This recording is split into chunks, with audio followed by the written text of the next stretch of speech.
पाठ 3। मैं और मेरा देश। पाठ का सार। इस पाठ में बताया गया है कि एक साधारण सा व्यक्ति भी अपने देश के यश में वृद्धि कर सकता है और उसके माथे पर कलंक का टीका लगा देता है। मैं अपने घर में जन्मा था, पला था। अपने पड़ोस में खेलकर पड़ोसियों की ममता दुलार पा बड़ा हुआ था। अपने नगर में घूम फिरकर वहां के विशाल समाज का संपर्क पा, वहां के संचित ज्ञान भंडार का उपयोग कर उसे अपनी सेवाओं का दान दे, उसकी सेवाओं का सहारा पा और इस तरह एक मनुष्य से एक भरापूरा नगर बनकर मैं खड़ा हुआ था। मैं अपने नगर के लोगों का सम्मान करता था, वे भी मेरा सम्मान करते थे।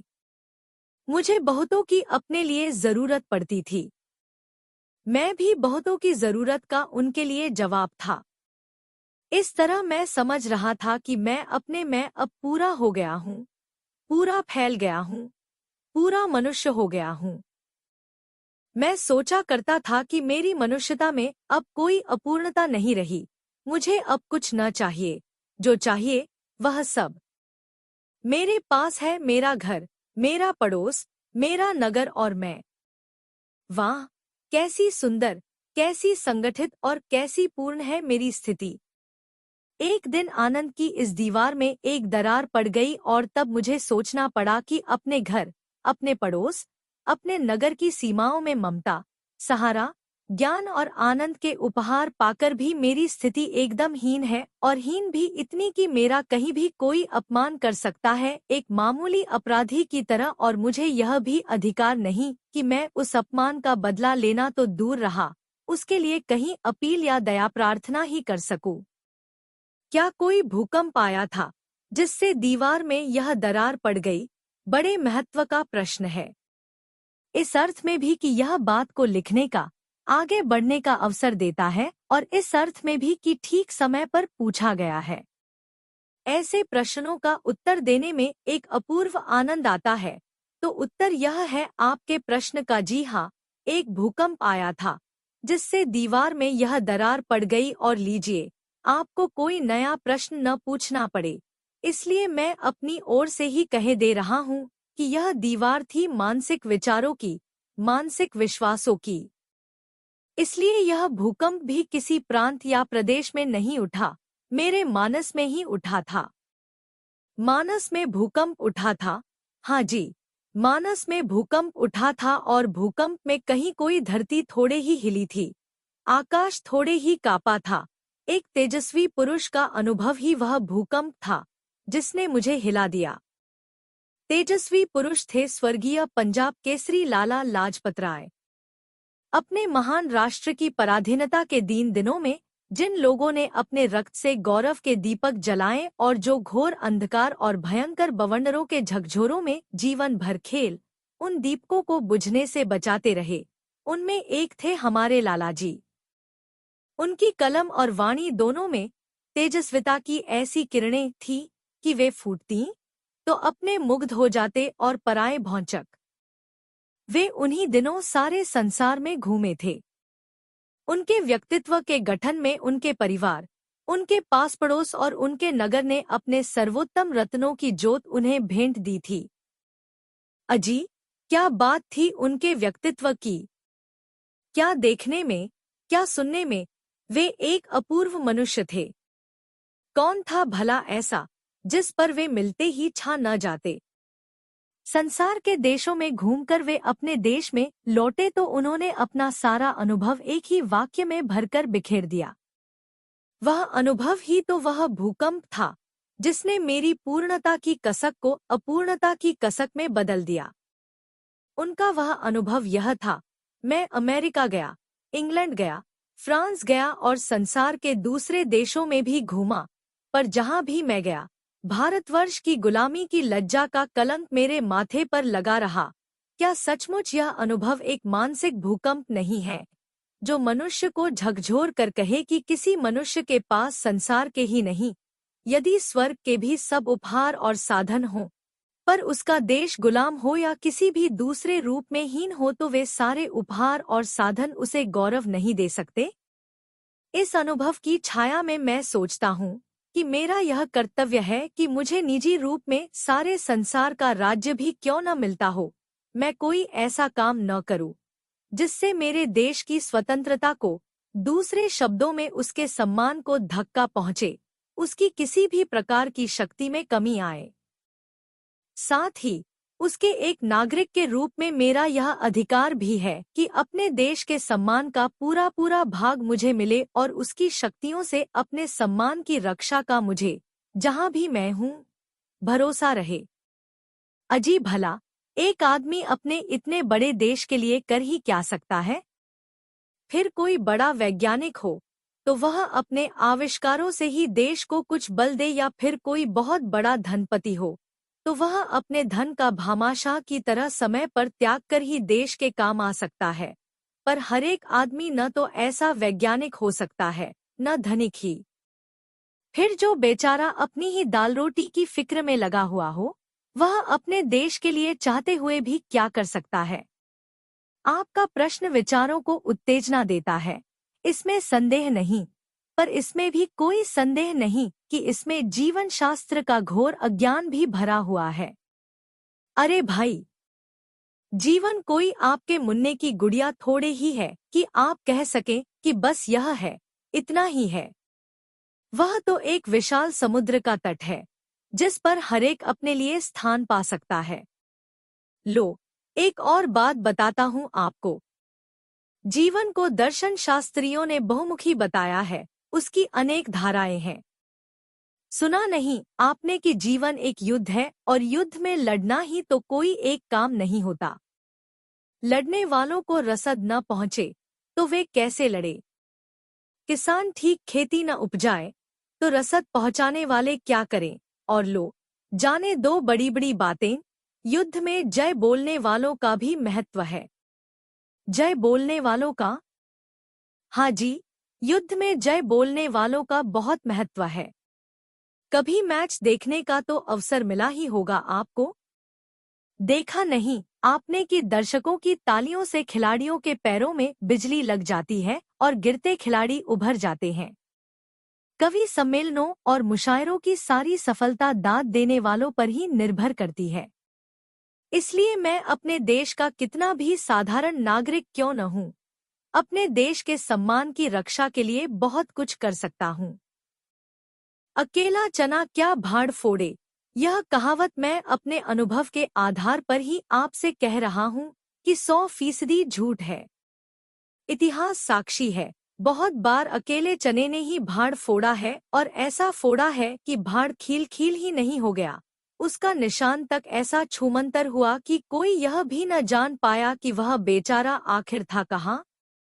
मैं जानता हूँ इतिहास की गहराइयों में उतरने का यह समय नहीं है, पर दो छोटी कहानियां तो सुन ही सकते हैं आप। और कहानियां भी न प्रेमचंद की न एंटन चेखोव की, दो युवकों के जीवन की घटनाएं हैं, पर उन दो घटनाओं में वह गांठ इतनी साफ है जो नागरिक और देश को एक साथ बांधती है कि आप बड़ी बड़ी पुस्तकें पढ़कर भी उसे इतनी साफ नहीं देख सकते। हमारे देश के महान संत स्वामी रामतीर्थ एक बार जापान गए। वे रेल में यात्रा कर रहे थे कि एक दिन ऐसा हुआ कि उन्हें खाने को फल न मिले, और उन दिनों फल ही उनका भोजन था। गाड़ी एक स्टेशन पर ठहरी तो वहां भी उन्होंने फलों की खोज की, पर वे पा न सके। उनके मुंह से निकला, जापान में शायद अच्छे फल नहीं मिलते। एक जापानी युवक प्लेटफॉर्म पर खड़ा था। वह अपनी पत्नी को रेल में बैठाने आया था। उसने ये शब्द सुन लिए। सुनते ही वह अपनी बात बीच में छोड़कर भागा और कहीं से एक टोकरी ताजे फल लाया।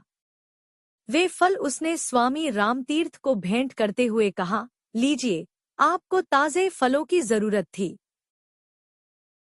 स्वामी ने समझा यह कोई फल बेचने वाला है और उनके दाम पूछे, पर उसने दाम लेने से इनकार कर दिया। बहुत आग्रह करने पर उसने कहा, आप इनका मूल्य देना ही चाहते हैं तो वह यह है कि आप अपने देश में जाकर किसी से यह न कहिएगा कि जापान में अच्छे फल नहीं मिलते। स्वामी जी युवक का यह उत्तर सुन मुग्ध हो गए। वे क्या मुग्ध हो गए। उस युवक ने अपने इस कार्य से अपने देश का गौरव जाने कितना बढ़ा दिया। इस गौरव की ऊंचाई का अनुमान आप दूसरी घटना सुनकर पूरी तरह लगा सकेंगे। एक दूसरे देश का निवासी एक युवक जापान शिक्षा लेने आया। एक दिन वह सरकारी पुस्तकालय से कोई पुस्तक पढ़ने को लाया। इस पुस्तक में कुछ दुर्लभ चित्र थे। ये चित्र इस युवक ने पुस्तक में से निकाल लिए और पुस्तक वापस कर आया। किसी जापानी विद्यार्थी ने वह देख लिया और पुस्तकालय को इसकी सूचना दे दी।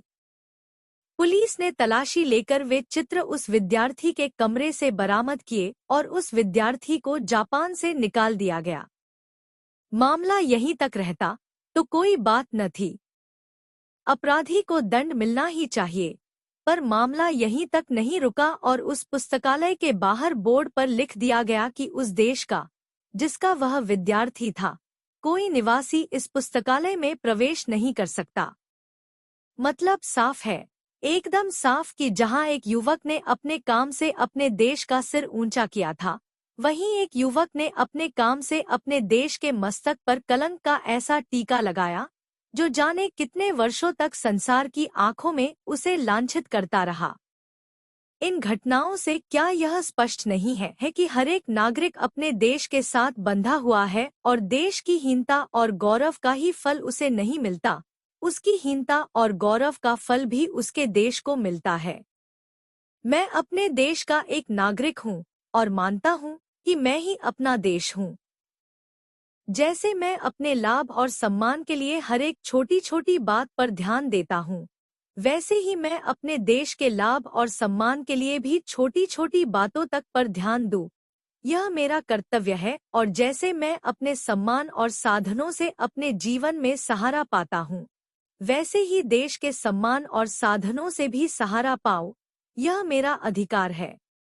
बात यह है कि मैं और मेरा देश दो अलग चीज तो है ही नहीं।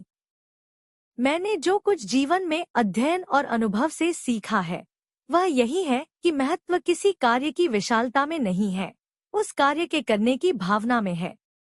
बड़े से बड़े कार्यहीन हैं, यदि उनके पीछे अच्छी भावना नहीं है, और छोटे से छोटा कार्य भी महान है, यदि उसके पीछे अच्छी भावना है। महान कमाल पाशा उन दिनों अपने देश तुर्की के राष्ट्रपति थे। राजधानी में उनकी वर्षगांठ बहुत धूमधाम से मनाई गई। देश के लोगों ने उस दिन लाखों रुपए के उपहार उन्हें भेंट किए। वर्षगांठ का उत्सव समाप्त कर जब वे अपने भवन के ऊपर चले गए, तो एक देहाती बूढ़ा उन्हें वर्षगांठ का उपहार भेंट करने आया। सेक्रेटरी ने कहा, अब तो समय बीत गया है। बूढ़े ने कहा, मैं 30 मील से पैदल चलकर आ रहा हूँ, इसीलिए मुझे देर हो गई है। राष्ट्रपति तक उसकी सूचना भेजी गई। कमाल पाशा विश्राम के वस्त्र बदल चुके थे। वे उन्हीं कपड़ों में नीचे आए और उन्होंने आदर के साथ बूढ़े किसान का उपहार स्वीकार किया। यह उपहार मिट्टी की छोटी सी हंडिया में पाव भर शहद था, जिसे बूढ़ा स्वयं तोड़कर लाया था। कमाल पाशा ने हंडिया को स्वयं खोला और उसमें 2 उंगलियां भरकर चाटने के बाद तीसरी उंगली शहद में भरकर बूढ़े के मुंह में दे दी। बूढ़ा निहाल हो गया। राष्ट्रपति ने कहा, दादा, आज सर्वोत्तम उपहार तुमने ही मुझे भेंट किया, क्योंकि इसमें तुम्हारे हृदय का शुद्ध प्यार है। उन्होंने आदेश दिया कि राष्ट्रपति की शाही कार में शाही सम्मान के साथ उनके दादा को गांव तक पहुंचाया जाए। क्या वह शहद बहुत कीमती था? क्या उसमें मोती हीरे मिले हुए थे? ना, उस शहद के पीछे उसके लाने वाले की भावना थी, जिसने उसे 100 लालों का एक लाल बना दिया। हमारे देश में भी एक ऐसी ही घटना घटी थी। एक किसान ने रंगीन सुतलियों से एक खाट बुनी और उसे रेल में रखकर वह दिल्ली लाया। दिल्ली स्टेशन से उस खाट को अपने कंधे पर रखे वह भारत के प्रधानमंत्री पंडित नेहरू की कोठी पर पहुंचा। पंडित जी कोठी से बाहर आए तो वह खाट उसने उन्हें दी। पंडित जी को देखकर वह इतना भावमुग्ध हो गया कि कुछ कह ही न सका। पंडित जी ने पूछा, क्या चाहते हो तुम? उसने कहा, यही कि आप इसे स्वीकार करें। प्रधानमंत्री ने उसका यह उपहार प्यार से स्वीकार किया और अपना एक फोटो दस्तखत करके उसे स्वयं भी उपहार में दिया। जिस दस्तखती फोटो के लिए देश के बड़े बड़े लोग, विद्वान और धनी तरसते हैं, वह क्या उस मामूली खाट के बदले में दिया गया था? ना, वह तो उस खाट वाले की भावना का ही सम्मान था। क्यों जी? हम यह कैसे जान सकते हैं कि हमारा काम देश के अनुकूल है या नहीं? वाह, क्या सवाल पूछा है आपने। सवाल क्या, बातचीत में आपने तो एक कीमती मोती ही जड़ दिया। यह, पर इसके उत्तर में सिर्फ हाँ या ना से काम न चलेगा। मुझे थोड़ा विवरण देना पड़ेगा। हम अपने कार्यों को देश के अनुकूल होने की कसौटी पर कसकर चलने की आदत डालें। यह बहुत उचित है, बहुत सुंदर है, पर हम इसमें तब तक सफल नहीं हो सकते जब तक कि हम अपने देश की भीतरी दशा को ठीक ठीक न समझ लें और उसे हमेशा अपने सामने न रखें। हमारे देश को दो बातों की सबसे पहले और सबसे ज्यादा जरूरत है, एक शक्तिबोध और दूसरा सौंदर्यबोध। बस हम यह समझ ले कि हमारा कोई भी काम ऐसा न हो जो देश में कमजोरी की भावना को बल दे या कुरुचि की भावना को। जरा अपनी बात को और स्पष्ट कर दीजिए। यह आपकी राय है और मैं इससे बहुत ही खुश हूं कि आप मुझसे यह स्पष्टता मांग रहे हैं। क्या आप चलती रेलों में, मुसाफिरखानों में, क्लबों में, चौपालों पर और मोटरबसों में भी ऐसी चर्चा करते हैं कि हमारे देश में यह नहीं हो रहा है, वह नहीं हो रहा है और यह गड़बड़ है, वह परेशानी है? साथ ही क्या इन स्थानों में या इसी तरह के दूसरे स्थानों में आप कभी अपने देश के साथ दूसरे देशों की तुलना करते हैं और इस तुलना में अपने देश को हीन और दूसरों देशों को श्रेष्ठ सिद्ध करते हैं? यदि इन प्रश्नों का उत्तर हाँ है तो आप देश के शक्तिबोध को भयंकर चोट पहुंचा रहे हैं और आपके हाथों देश के सामूहिक मानसिक बल का ह्रास हो रहा है। सुनी है आपने शल्य की बात? यह महाबली कर्ण का सारथी था।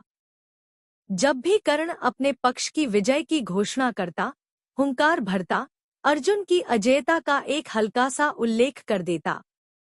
बार बार इस उल्लेख ने कर्ण के सघन आत्मविश्वास में संदेह की तरेड़ डाल दी जो उसकी भावी पराजय की नींव रखने में सफल हो गई।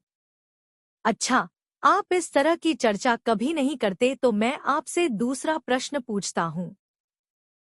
क्या आप कभी केला खाकर छिलका रास्ते में फेंकते हैं? अपने घर का कूड़ा बाहर फेंकते हैं? मुंह से गंदे शब्दों में गंदे भाव प्रकट करते हैं? इधर की उधर, उधर की इधर लगाते हैं? अपना घर, दफ्तर, गली गंदा रखते हैं? होटलों, धर्मशालाओं में या दूसरे ऐसे ही स्थानों में, जीनों में, कोनों में पीक थूकते हैं? उत्सवों, मेलों, रैलों और खेलों में ठेलमठेल करते हैं? निमंत्रित होने पर समय से लेट पहुंचते हैं या वचन देकर भी घर आने वालों को समय पर नहीं मिलते और इसी तरह किसी भी रूप में क्या सुरुचि और सौंदर्य को आपके किसी काम से ठेस लगती है? यदि आपका उत्तर हाँ है तो आपके द्वारा देश के सौंदर्य बोध को भयंकर आघात लग रहा है और आपके द्वारा देश की संस्कृति को गहरी चोट पहुंच रही है। क्या कोई ऐसी कसौटी भी बनाई जा सकती है जिससे देश के नागरिकों को आधार बनाकर देश की उच्चता और हीनता को हम तौल सकें? लीजिए चलते चलते आपके इस प्रश्न का भी उत्तर दे ही दूं। इस उच्चता और हीनता की कसौटी है चुनाव। जिस देश के नागरिक यह समझते हैं कि चुनाव में किसे अपना मत देना चाहिए और किसे नहीं, वह देश उच्च है और जहां के नागरिक गलत लोगों के उत्तेजक नारों या व्यक्तियों के गलत प्रभाव में आकर मत देते हैं, वह हीन है। इसीलिए मैं कह रहा हूँ कि मेरा यानी हर एक नागरिक का यह कर्तव्य है कि जब भी कोई चुनाव हो, ठीक मनुष्य को अपना मत दे और मेरा अधिकार है कि मेरा मत लिए बिना कोई भी आदमी, वह संसार का सर्वश्रेष्ठ महापुरुष ही क्यों न हो, किसी अधिकार की कुर्सी पर न बैठ सके। कन्हैयालाल मिश्र, प्रभा।